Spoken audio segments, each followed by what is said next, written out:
प्यारे बच्चों, आज आप कक्षा 11 जीव विज्ञान के अंतर्गत पहला चैप्टर जीव जगत के बारे में पढ़ रहे हैं। अभी आप पिछले दिनों जीव जगत के बारे में, सजीवों के लक्षण के बारे में आपने पढ़ा। आज मुख्य रूप से हम जैवमंडल के बारे में प्रकाश डालेंगे कि जैवमंडल का निर्माण कैसे होता है। जैवमंडल का मतलब जीवों का समूह। जीव कैसे बनते हैं? सर्वप्रथम मैंने आपको बताया कि जीव का निर्माण, किसी भी जीव का निर्माण कैसे हुआ, सजीव का निर्माण कैसे हुआ। तो सजीव का निर्माण छोटे छोटे अणुओं से मिलकर हुआ है। अर्थात हम कह सकते हैं कि एटम से, एटम या परमाणुओं से या अणुओं से मिलकर ही जीव का निर्माण हुआ है। अब यहां पर बायोस्फीयर के निर्माण को हम एक आरेख के द्वारा प्रस्तुत कर रहे हैं, जिसमें किसी भी जीव का निर्माण, फॉर्मेशन ऑफ ऑर्गेनिज्म कैसे हुआ है। सबसे जो प्रारंभिक अवस्था उसकी है वह है एटम। एटम के बारे में आप सभी लोग समझ रहे होंगे।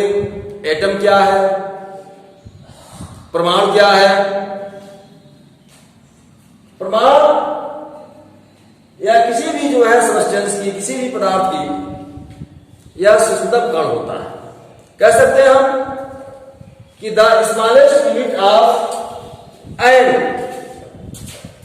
Element composed of electrons, protons and neutrons is called an atom. अर्थात हम इसे परमाणु कह सकते हैं। तो इस तरह से हम कह सकते हैं कि परमाणु से किसी जीव का निर्माण हुआ है। परमाणु के बाद जो है, अब परमाणुओं से मिलकर के क्या बनता है। परमाणुओं से मिलकर के एक मॉलिक्यूल की रचना होती है, एक अणु की रचना होती है। अर्थात हम कह सकते हैं कि union of two or more atoms of the same or different elements is known as molecule. अर्थात हम कह सकते हैं कि दो या दो से अधिक परमाणुओं से मिलकर के किसी अणु की रचना होती है। अब हम कह सकते हैं कि मॉलिक्यूल से मिलकर के क्या होता है, अणुओं से मिलकर क्या होता है, क्या बनता है। तो अणुओं से मिलकर के, मॉलिक्यूल से मिलकर के एक सेल की रचना होती है, कोशिका की रचना होती है। जैसे कहा जाए किसी मकान की संपूर्ण ईंटें जो लगी हुई हैं, ये संपूर्ण ईंटें जो लगी हैं उन्हें हम मॉलिक्यूल कहते हैं। और उस मॉलिक्यूल से मिलकर के एक सेल की रचना होती है। अर्थात उस ईंट को हम सेल की संज्ञा देते हैं। इस तरह से जो है सेल की परिभाषा आप कह सकते हैं, the structural and functional unit of all living things is known as cell. इसे सेल कहा जाता है। सेल के बाद जो है अगला जो पॉइंट है आपका टिश्यू। टिश्यू का अर्थ होता है उत्तक। अर्थात सेल्स आपस में मिलकर के टिश्यू का निर्माण करते हैं। तो ये कह सकते हैं हम a group of cells is known as tissue, अर्थात कोशिकाओं के समूह को हम उत्तक कहते हैं। कोशिकाओं के समूह को उत्तक कहते हैं और उनकी जो संरचना होती है, कॉमन स्ट्रक्चर एंड फंक्शन, ये सब जो होता है ये समान होता है। इसी प्रकार से जो है टिश्यू मिलकर के जो है आर्गन का निर्माण करते हैं। आर्गन को कहते हैं अंग, अर्थात कह सकते हैं हम composed of tissues functioning together for a specific task, यानी उनका एक विशेष कार्य होता है जिसे हम अंग कहते हैं। अब आर्गन जो है, आर्गन से कई अंग मिलकर के अंग तंत्र आर्गन सिस्टम का निर्माण करते हैं। आर्गन सिस्टम यानी कहा जाए composed of several organs working together, विभिन्न प्रकार के अंग आपस में मिलकर के जो कार्य करते हैं उसी को हम कहते हैं अंग तंत्र कहते हैं। अब अंग तंत्र मिलकर के, कई अंग तंत्र मिलकर के एक बॉडी का निर्माण करते हैं जिसे हम आगे नीज कहते हैं। आगे नीज अर्थात इसको हम जो है एक बॉडी कहा जाता है, एक जैव शरीर कहा जाता है। और एक जैव शरीर, कई जैव शरीर मिलकर के, कई बॉडी मिलकर के, कई निकाय मिलकर के क्या बनाते हैं? पॉपुलेशन बनाते हैं। पॉपुलेशन का मतलब होता है आबादी, अर्थात आबादी का अर्थ होता है, पॉपुलेशन का अर्थ समष्टि होता है। तो हम कह सकते हैं कि organism of the same species in a particular area, organism of the same species in a particular area, एक विशेष क्षेत्र में एक ही प्रजाति के रूप में पाए जाने वाले जो जीव होते हैं उन्हें हम समष्टि कहते हैं, पॉपुलेशन कहते हैं।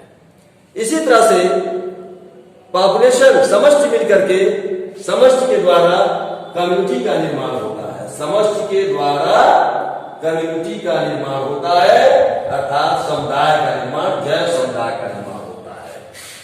तो हम कह सकते हैं कि interacting populations in a particular area, interacting populations in a particular area is known as community, इसे हम समुदाय कहते हैं। अब समुदाय मिलकर के क्या बनाते हैं?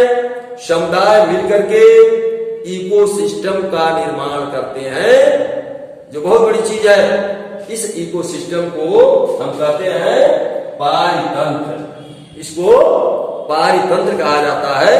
या हम कह सकते हैं कि a community plus the physical environment, community plus the physical environment is called ecosystem.